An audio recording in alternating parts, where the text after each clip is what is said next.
राज्य सरकारकडून शेतकऱ्यांना 31,628 कोटींच्या पॅकेजची घोषणा करण्यात आली आहे। मुख्यमंत्री फडणवीसांनी ही मोठी घोषणा केली। 3 हेक्टरपर्यंत शेतकऱ्यांना मदत केली जाणार आहे।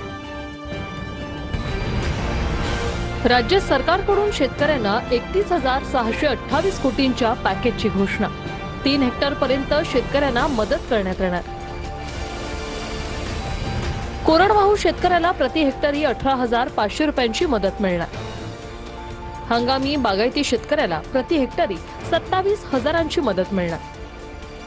बागायती शेतकऱ्याला प्रति हेक्टरी 32,500 रुपये मदत मिळणार। रब्बी हंगामासाठी बी बियाण्यांना प्रति हेक्टरी 10,000 रुपये सरकार देणार। विमा उतरवलेल्या शेतकऱ्यांना प्रति हेक्टरी 17,000 रुपये अधिक मिळणार।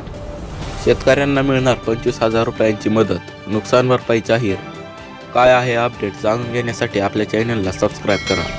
मुख्य बातमी, राज्यात गेल्या काही दिवसांपासून झालेल्या अतिवृष्टीमुळे हजारो हेक्टर शेतीचे प्रचंड नुकसान झाले आहे। या पार्श्वभूमीवर सरकारने तातडीने शेतकऱ्यांसाठी 25,000 रुपयांपर्यंत नुकसान भरपाई जाहीर केली आहे।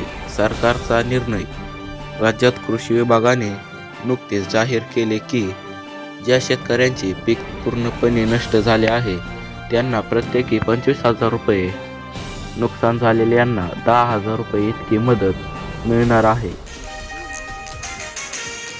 मदत मिळण्यासाठी अर्ज कसा करायचा? शेतकऱ्यांनी आपल्या तालुका कृषी कार्यालयात अर्ज करावा। पिकांचे नुकसान ग्रामसेवक किंवा तलाठी पंचनाम्यानुसार तपासले जाईल। बँक खात्याद्वारे थेट पैसे जमा होतील। शेतकऱ्यांचा दिलासा, या निर्णयामुळे हजारो शेतकऱ्यांना दिलासा मिळाला असून सोशल मीडियावर या बाबतीची जोरदार चर्चा सुरू आहे। कर्जमाफी जाहीर झाली आहे। शेतकऱ्यांना 50,000 रुपयांपर्यंत कर्जमाफी होणार। मुख्य बातमी, राज्य सरकारकडून मोठी घोषणा करण्यात आली आहे। शेतकऱ्यांची 50,000 रुपयांपर्यंतची कर्जमाफी मंजूर करण्यात आली असून यांचा फायदा लाखो शेतकऱ्यांना होणार आहे। योजनेचे तपशील, ज्या शेतकऱ्यांनी 31 मार्च 2025 पर्यंतचे कर्ज थकवले आहे त्यांना या योजनेत समाविष्ट केले जाईल। कर्जमाफी थेट बँक खात्यात अदा केली जाईल।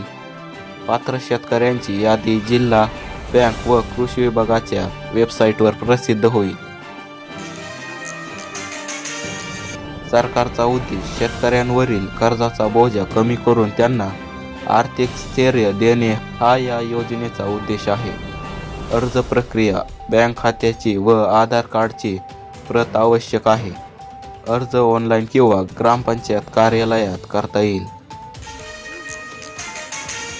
पात्र शेतकऱ्यांची पडताळणी जिल्हा बँक मार्फत केली जाईल। शेतकऱ्यांची प्रतिक्रिया, शेतकरी संघटनांनी सरकारच्या या निर्णयाचं स्वागत केलं असून हा खरा दिवाळी गिफ्ट असा प्रतिसाद दिला आहे। यात तुमचे काय मत आहे कमेंट करून नक्की सांगा आणि असेच नवीन अपडेट्स पाहण्यासाठी आपल्या चॅनलला सबस्क्राईब करा।